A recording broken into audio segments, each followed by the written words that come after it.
So the most common challenges I see for entrepreneurs are inconsistency.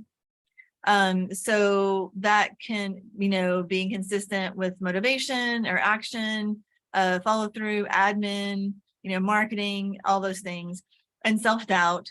And those feed on each other actually too.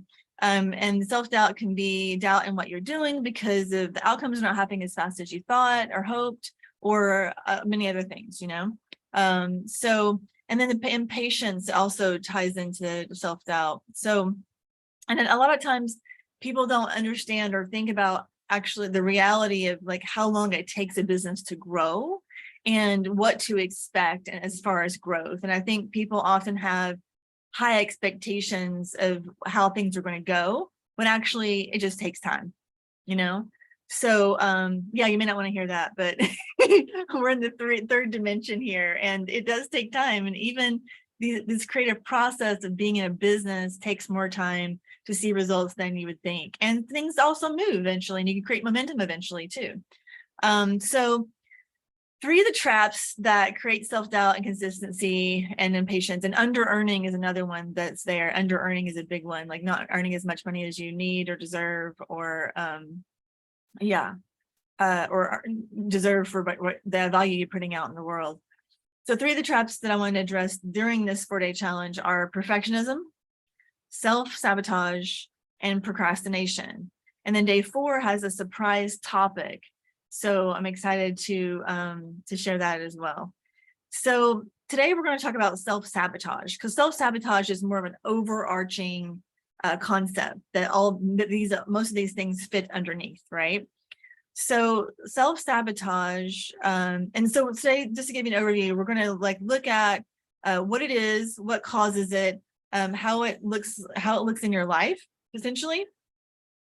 And then we're going to do have inspiring quotes, and then we're going to look at we're going to do exercise and a visualization. So by the end of this time together, you will leave with a clear mindset shift and also some clear action steps. All right, so how this shows up, how self-sabotage can show up is not taking the risks you need to take, not taking the actions you want to take, or not taking them consistently. And then those things also feed into stressful mindset patterns that drain your energy. So that could also be self-judgment. So it's kind of like this self-perpetuating cycle we get into with self-sabotage. Some of the causes of self-sabotage are fear of failure, fear of success. Those two are the 2 sides of the same coin. People think about a fear of failure all the time, but they don't talk as much about fear of success, because a lot of times people have they don't want the burden of responsibility of success, so that can also be a thing. So so those are all relevant. All right, so some underlying beliefs underneath these include that you don't believe it's possible to create your vision. So just notice if that resonates for you. If a part of you doesn't believe it's possible to do the thing you say you want to do. Another one is feeling powerless to change it or create it. And that can look like waiting for it to come to you, so that you feel like something outside yourself is going to have to happen before it can change, instead of you feeling like you have the power to change it. So some ways the self-sabotage shows up in people's lives are, this is a huge one. I used to be the queen of this, and sometimes I still am. Setting too high goals or expectations. So like shooting too high, too far, too fast. And I've learned a lot over the years about goal setting, and they say to set a goal that's like 80% achievable. The 80% chance of being achievable. So it's a stretch for you, because it's not 100% guaranteed. It's still a stretch, and it's not so much of a stretch that there's just a 20% chance of achieving it. In this setting too high goals and expectations, that could be creating disappointment, which is also a self-perpetuating cycle, just self-defeating cycle. It can look like burnout, like trying too hard, too fast to do something that's not really aligned, maybe even, and then losing steam and motivation, and even vision in a way, or belief in your vision, inconsistency. So getting some momentum and getting something moving, and then not actually doing it consistently. And I'm going to talk about all these things more in depth too. Under earning, so undercharging for your work, not putting your work out there enough to sell enough. Also connected to that is over giving, and that can look like giving your work away in a way. It can look like giving your time away and not focusing on your vision and what you want to create. And that's connected to unclear boundaries. So, and that can be with anything. That can be with time management, technology, family, friends, habits, addictions, anything. And then dropping balls. So not actually following through with things you say you're going to do, and communicating with people you say you're going to communicate with, those kinds of things. Okay. Another way self-sabotage can show up is, and this is interesting, not knowing enough about what you're doing and then just going for it without support or research, because you think it's supposed to be intuitive. So for example, doing certain business skills or things that you don't know how to do, and not actually learning what you need to learn to be able to do them confidently.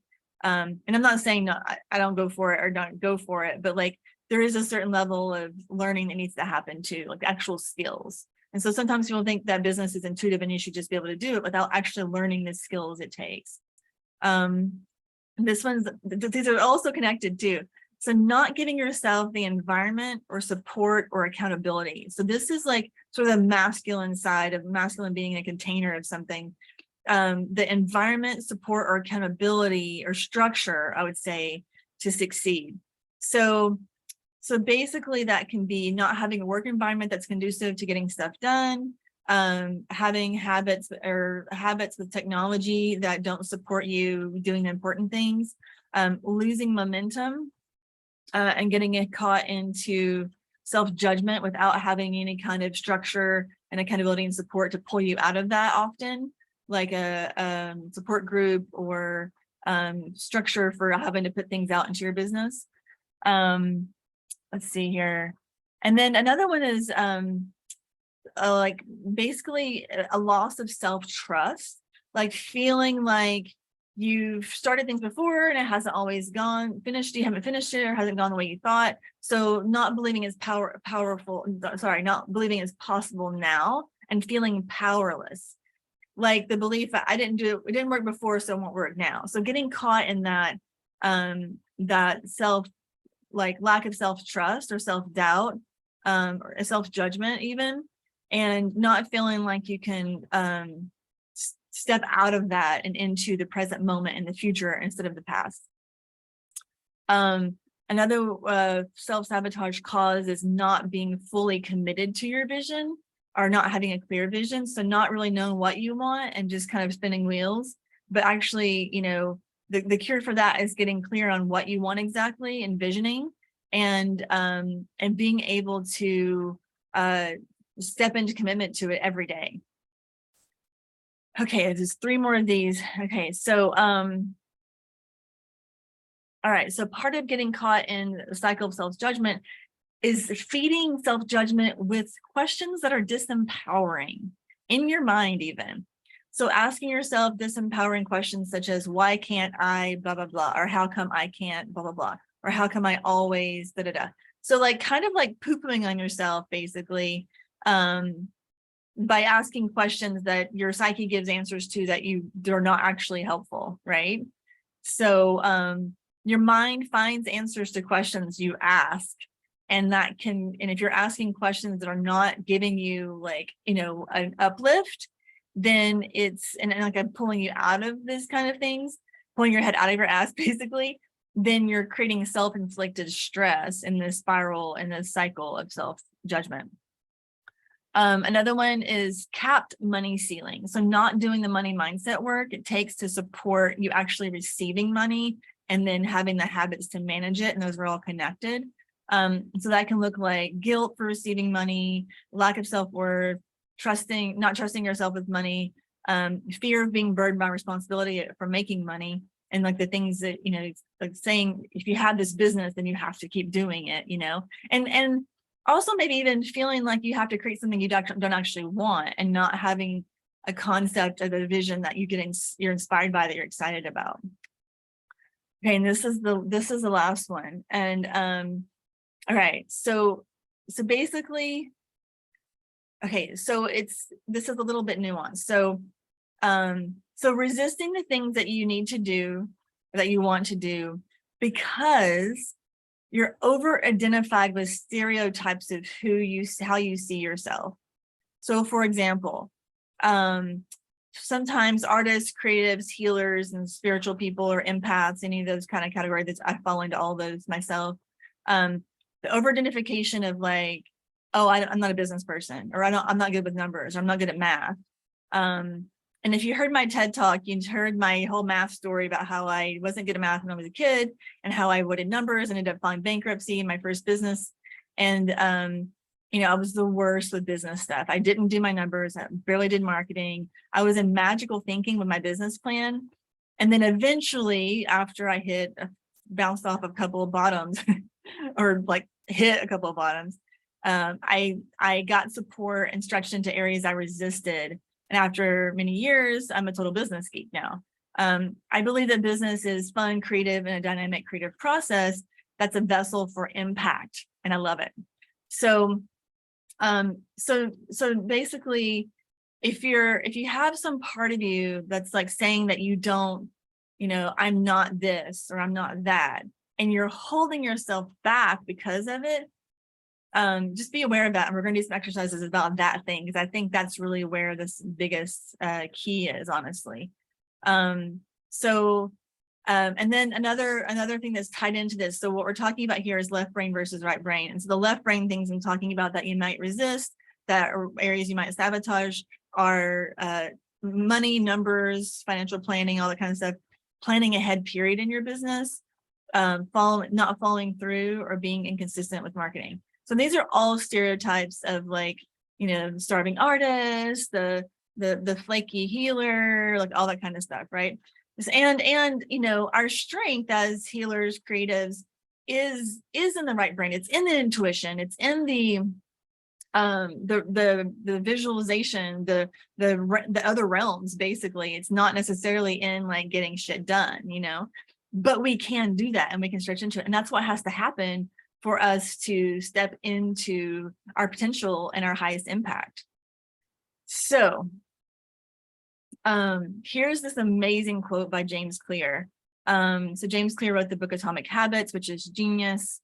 And it's very, very forgiving, like not judging yourself, but just like taking small little tiny acts, and like really showing the value of how these little tiny things can add up and can change things exponentially. So here's the quote. Every small action you take is casting a vote for the type of person you want to become. One push-up does not change your body, but it casts a vote for the type of person you want to become. It reinforces your desired identity. It reinforces your desired identity. And it's like politics. You don't need a unanimous vote to win. You just need the majority. These votes accumulate evidence to help you look at yourself in a new way. Habits reinforce your desired identity. True behavior change is really identity change. The goal is not to run a marathon. The goal is to become a runner. The goal is not to meditate. The goal is to become someone who meditates. And then the time comes when you aren't really motivating yourself anymore. The habits and the habits support you acting in alignment with the type of person you see yourself to be. So it's a state of becoming through the choices you're making and the actions you're taking, and then small incremental ones of that. And I think one thing he also says is that a lot of times people get into this concept of a radical thing, like, oh, I have to like, if I want to get in shape, I have to go run a marathon. It's like, no, all you have to do is get off your couch, and go for a walk. It doesn't have to be this huge, big thing. And the same is true for business. Like, it doesn't have to be, you have to hire this marketing person for $20,000 per year to get your business off. It can be being more visible on social media, or learning about social media in ways you haven't before, or something else. It doesn't have to be something it has to be something you want to move toward, but you haven't done it yet. It doesn't have to be something you hate or don't want to do. Exactly. Okay. So pull out a piece of paper and a pen, or you can type it if you want to too. And think of one way that you sabotage yourself. So this could be, I'm going to add some questions here. So something you avoid doing, something you could do that would boost your business, but you're not doing it yet. Something you need to learn, but you're avoiding. Or something you need that you're not giving to yourself. Something like support or something like that, for example.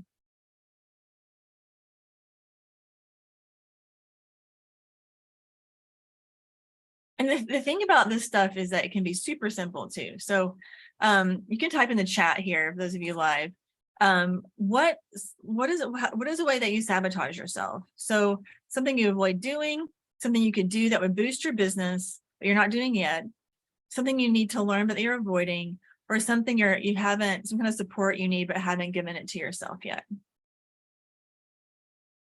So what is something that comes up for you?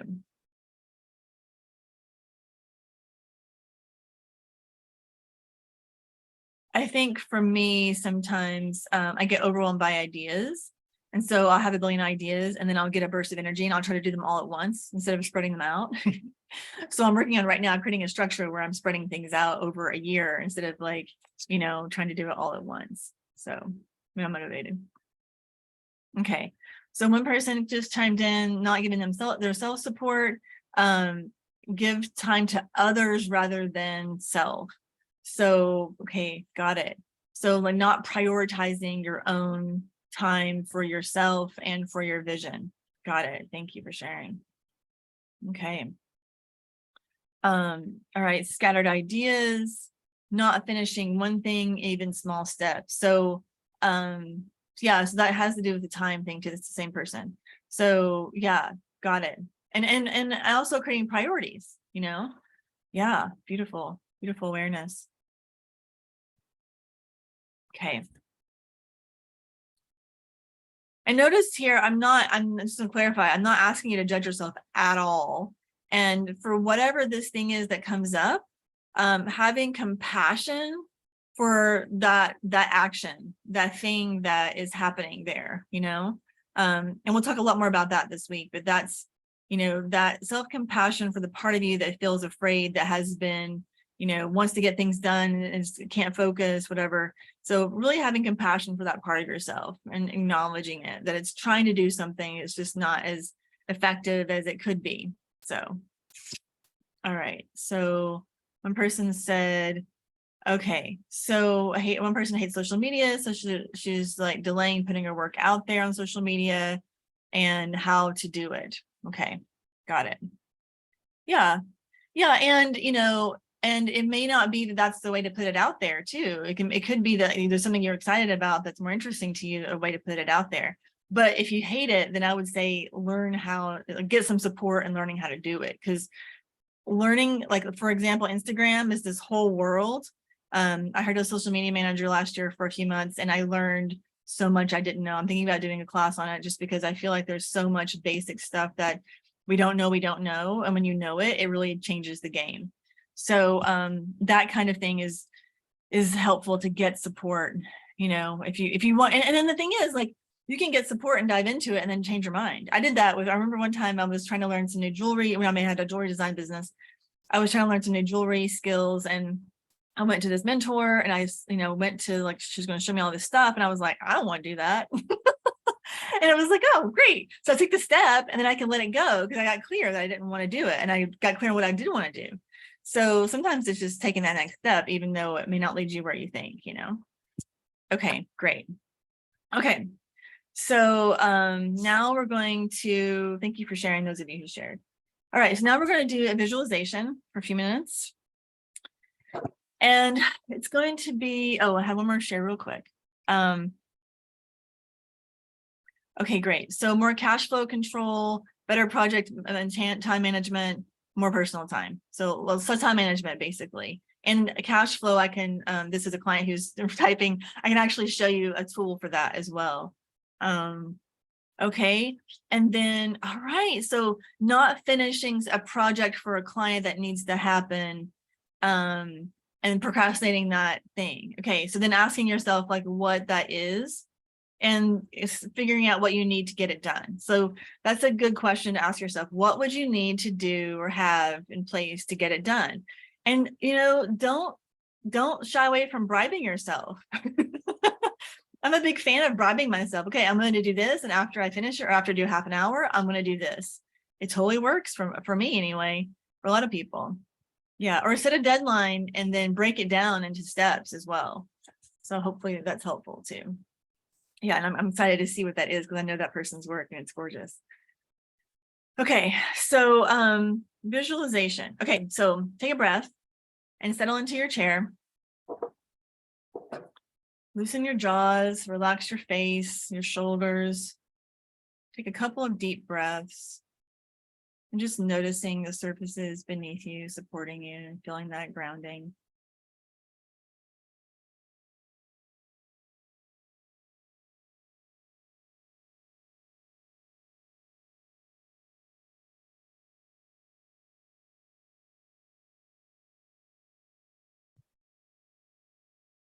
With your eyes closed or your gaze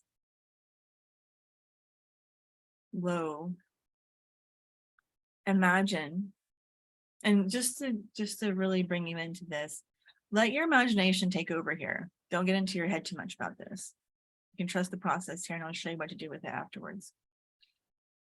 Okay. Imagine that you're sitting in your workspace, which you may be sitting there. Just imagine you're sitting there, and imagine the feeling of sabotage you just named, feeling all those things: overwhelm, uncertainty, self-judgment or stress about not doing something.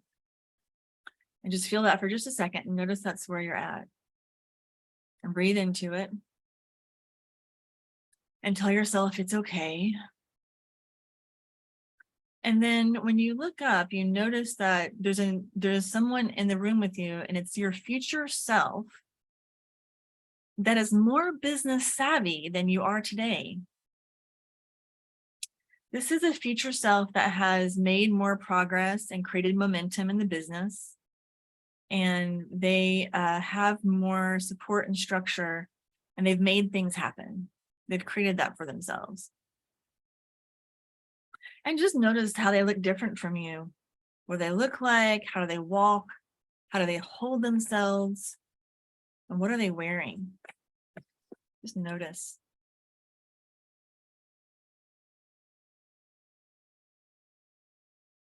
Feel into their energy and feel how they feel toward you. They have something important they want you to know. And as you nod, they can share it with you. So see what wisdom they have to share with you and what it is you need to know to move forward from where you are, because they've been there.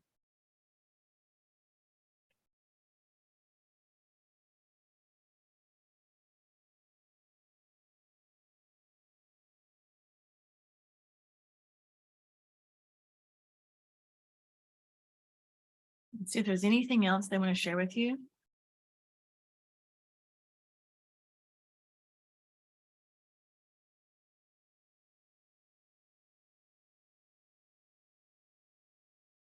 And then knowing you could come back to meet them and greet them anytime. Thank them in whatever way you see is appropriate. And then take a deep breath and write down a few key words to remember this experience. And come back to your body. Forgot that part. And take another breath. And then when you're ready, you can open your eyes and write down some words to remember this. And if you want to type them in the chat, I would love to hear that too. What wisdom did this future self part of you bring to your workspace?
Okay, so what are some things that came up for you? What feeling states did this part of you embody, or what wisdom did they share with you?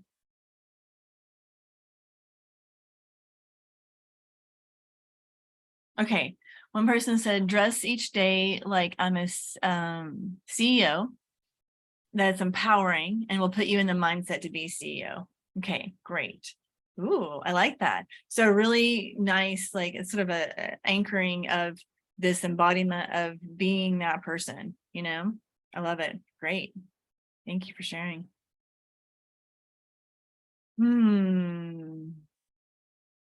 Great. Okay, what else?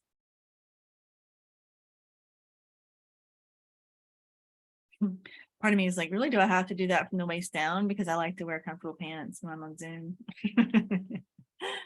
But yeah, at least from here up.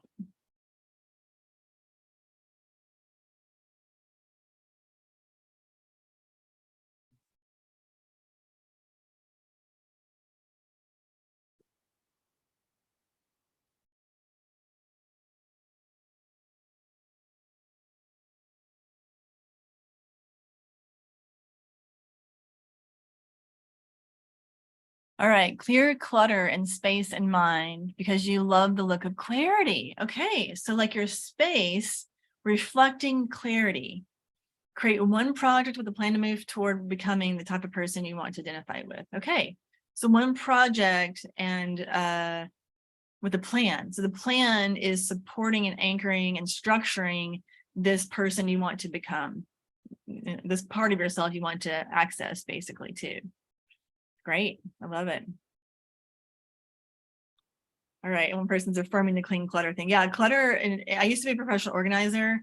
And since I've had my business currently, I've hired an organizer twice because I get so much going on that I get support to like reorganize, you know, and clear things. Yeah, great. Okay. Okay, I love these. Thank you all. Feel free to keep sharing those. And I'm going to go to the next thing, which is some really empowering questions as we finish up here. So okay, these questions are life-changing, and you can write these down if you want. Okay, what would you need to believe about yourself to be able to ... So whatever it is you say you want to do that you have aspired to, what would you need to believe about yourself in order to be able to do that? Okay, and somebody just posted an answer to the last one. Confidence and joy, matter of factness and clarity. So this person the same person who was like working on the painting project earlier says, just paint, girl. Every time you paint, you make good money. Bingo. Good. Yeah, your paintings are amaze balls. So yes. And also interdimensional and glorious. So yes, just paint, girl. So it's a really simple message, right? Yeah, I love it. Okay. So the first question again was, what would you need to believe about yourself to be able to da-da-da? What could you do differently to evolve your habits to support who you want to become? And a lot of you have already answered this question in your after the visualization. Yeah, so those are two questions that can support you to step into this next level of who you're becoming, while still honoring who you've been and where you've been and having compassion for that and moving forward. So getting out of the pattern of self-judgment is also a big deal. And it's a very collective thing that we have. And so it's like stepping out of that and into what would you need to believe about yourself to be able to do the thing? And what could you do differently to evolve your habits to support who you want to become? Okay, so then I encourage you to create an anchor for this. So, maybe for the, so it could be like a Post-it, it can be a painting, it can be a drawing, it can be a quote, it can be, crayons on your mirror. It can, no, sorry, dry erase crayons, that's what I have. So like dry erase in your bathroom mirror. So like whatever it is, like some kind of anchor to honor the remembering this future self, this business savvy version of yourself that can keep it simple, has confidence, that, brings the CEO energy, and it's your version of CEO. It doesn't have to be something that you don't like, So what is it? How can you anchor it? So think about that. And you can type that in the chat too, if you want to. Is it going to be a Post-it? Is it going to be a piece of art? Is it going to be just a word that you put on your computer? Like what is that thing? Yeah, I love this. And because this anchor is big, it's like, it seems like a super simple thing, but it's really a game changer to have that level of just like simplicity to come back to after you get in your head, and you get your head up your ass. It's like, okay, boom, here's the thing. Clarity. How can I create more clarity? Or just paint. How can I just paint? Let's just go do this, and then that ties into imperfection too, which we're going to talk about another day. So I'm excited about that as well. Yes. Okay. Any last shares here?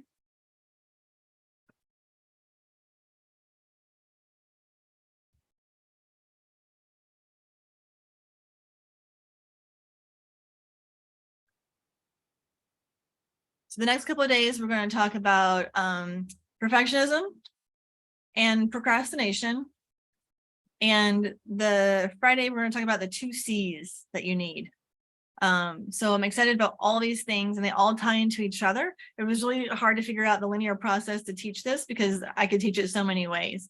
But I feel like the self-sabotage conversation to begin with is important.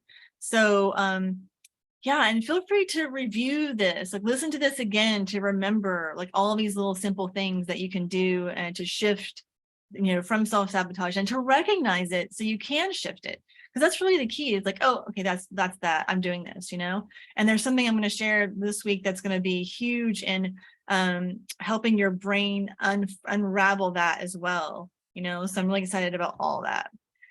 All right, so thank you all for being here. Thank you for participating fully. Thank you for listening to those who listen to the recording.